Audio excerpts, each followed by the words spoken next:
سب سے پہلے مجھے آپ سے پوچھنے دیجیے، بہت سی دنیا کے لیے، خاص طور پر امریکہ کے لیے، ایک آپ کو پتہ ہے بہت اہم اور فوری بات ہے، وہ یہ کہ افغانستان میں کیا ہو رہا ہے۔ پاکستان بلا شبہ اس کا سب سے زیادہ نقصان اٹھا رہا ہے۔ اقوام متحدہ نے تقریباً 20 لاکھ پناہ گزینوں کو پہلے ہی لے رکھا ہے۔ حالات کتنے برے ہیں حقیقت میں، اور کیا ہو سکتا ہے اگلے ہفتوں اور مہینوں میں اگر حالات بدل جاتے ہیں تو؟ دیکھیں فرید، امریکہ میں موجود لوگوں کو ایک بات لازم سمجھنی چاہیے کہ طالبان حکومت کو ناپسند کرنا ایک چیز ہے، اور یہ سوال ہے قریباً 4 کروڑ افغانوں کا، جن میں سے آدھے بڑی نازک صورتحال سے دوچار ہیں۔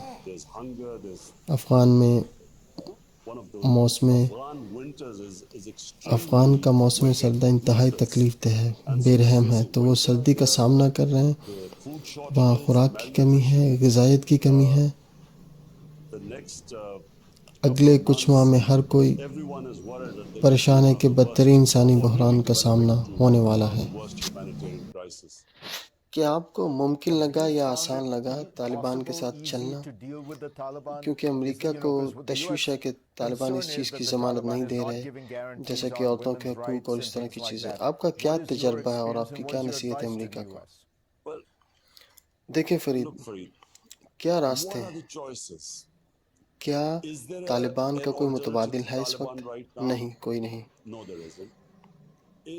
کیا کوئی راستہ ہے اگر طالبان کو دبایا جاتا ہے، اگر حکومت کو دبایا جاتا ہے تو کوئی بہتری کی امید ہے؟ نہیں۔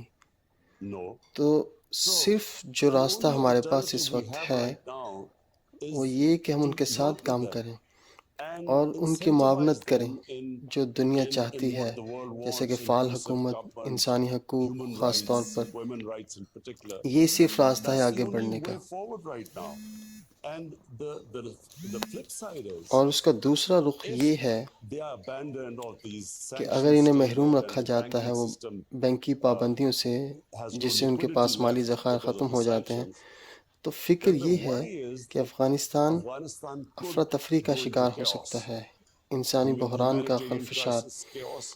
تو پاکستان کے نقطہ نگاہ یہ ہے کہ ہم پہلے ہی مشکلات کا شکار ہیں، ہمارے پاس پہلے 30 لاکھ افغان مہاجرین ہیں۔ 3 دہشت گرد گروہ افغانستان سے چلائے جا رہے تھے۔ اب طالبان حکومت نے اس کو قابو کیا۔ بدقسمتی سے جب مہاجرین کا سمندر آیا، ہمارے پاس قریباً 2.5 لاکھ افغان پاکستان میں آ گئے۔ اب ان میں بدقسمتی سے ہمارے پاس دہشت گرد بھی آ گئے۔ اب ان میں پاکستانی طالبان ہیں جو پاکستان پر حملے کرتے ہیں، ان میں بلوچ دہشت گرد ہیں جو پاکستان پر حملے کرتے آ رہے ہیں، خاص طور پر حالیہ دنوں میں، اور پھر داعش ہے۔ تو ہماری پر امیدی یہ ہے کہ مستحکم افغانستان ہی پاکستان میں استحکام اور امن کی ضمانت ہے۔ مگر یہ صرف پاکستان نہیں، اگر یہ ہنگامہ آ رہا ہوتا ہے تو آپ سب کو پتہ ہے کیوں امریکہ 20 سال پہلے افغانستان گیا تھا۔ لہٰذا یہ ہر ایک کے مفاد میں ہے کہ کسی افراتفری کا شکار نہ ہو جائیں افغانستان کے حالات۔ کیا آپ دلیل دیں گے کہ امریکہ کو افغانستان حکومت کو تسلیم کر لینا چاہیے؟ ابھی یا بعد میں طالبان کو تسلیم کرنا پڑے گا۔ اب سوال یہ ہے کہ دنیا کچھ ضمانت چاہتی ہے اس سے پہلے کہ وہ طالبان کو تسلیم کرے۔ تو کتنا قریب ہے امریکہ کہ وہ طالبان کو زور دے کہ وہ ان کے توقعات کے مطابق عمل پیرا ہو، انسانی حقوق کی بات کریں تو اب سوال یہ ہے کہ کیا طالبان اس حد تک جائیں گے؟ کیا طالبان اس کی اہلیت رکھتے ہیں کہ وہ اس حد تک جائیں؟ یاد رہے کہ ایک بہت مضبوط نظریاتی تحریک ہے جو اس ثقافت کی نمائندہ ہے، جو مختلف ہے بالکل مغربی ثقافت سے، تو لہٰذا کہیں نہ کہیں مفاہمت سے کام لینا ہوگا۔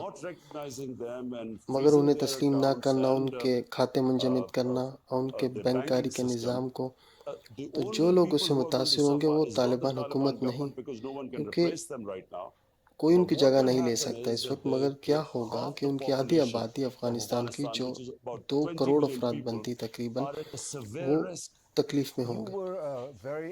آپ امریکہ کی اس پالیسی کے بہت بڑے ناقد تھے جو کہ وسیع مشرق وسطیٰ پاکستان افغانستان میں فوجی کارروائی پر مشتمل تھی۔ آپ ہمیشہ یہ دلیل دیتے رہے کہ ایسی کارروائیاں، ڈرون حملے ان طاقتوں کو ہوا دیتی ہیں جو دہشت گرد پیدا کرتے ہیں۔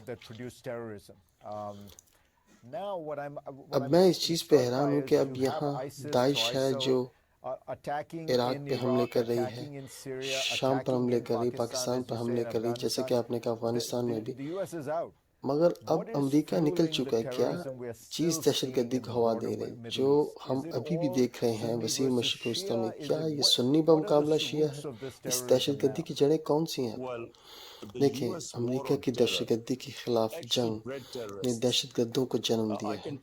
میں آپ کو پاکستان کی مثال سے بتا سکتا ہوں، کیونکہ پاکستان نے امریکہ کا ساتھ دے کر 80,000 جانوں کا ضیاع کیا، یعنی امریکہ کے ساتھ دہشت گردی کے خلاف جنگ میں شامل ہو کر ہم نے دیکھا کہ جنگ جیسے جیسے چلتی رہی اس نے مزید دہشت گرد پیدا کی، اور میں وثوق کے ساتھ کہتا ہوں کہ یہی کچھ افغانستان میں ہوا، کیونکہ یہ راتوں کو حملے، افغانستان میں ڈرون حملے، امریکہ کو اپنی اس پالیسی پر ضرور نظر ثانی کرنی چاہیے۔ ہم نے دیکھا کیا ہوا یہاں، یہ امریکہ میں لوگوں کو بتاتے رہے کہ ڈرون حملے بڑے نشانے پر لگتے رہے اور صرف دہشت گرد مارے جاتے رہے۔ مطلب کیسے وہ صرف دہشت گرد کو نشانہ بنا سکتے تھے؟ تو وہاں بے بہا ملک کا نقصان ہوتا رہا، اور مجھے اندیشہ ہے کہ امریکی عوام کو ملک کا نقصان کا صحیح علم ہی نہیں ہوا۔ ہم نے سب سے زیادہ نقصان برداشت کیا، کیونکہ کیا ہوا کہ ہم امریکہ کے ساتھی تھے۔ تمام انتقامی حملے پاکستانی فوجوں کے خلاف تھے، پاکستانی عوام کے خلاف ہوئے، خودکش حملے تھے پورے ملک میں، ہم نے 80,000 لوگ کھو دیے، مگر امریکہ نکل گیا، لیکن دہشت گردی ابھی بھی جاری ہے، بہت کم ہے۔ فرید، آپ اس کا موازنہ نہیں کر سکتے اس وقت سے جب یہ جنگ انتہا پہ تھی۔ اسلام آباد قلعہ بنا ہوا تھا، میرا مطلب خودکش حملے ہر جگہ ہو رہے تھے، مطلب جو ہوتا رہا ہے اس کا مقابلہ کرنے سے دہشت گردی تقریباً بے معنی ہے اس وقت۔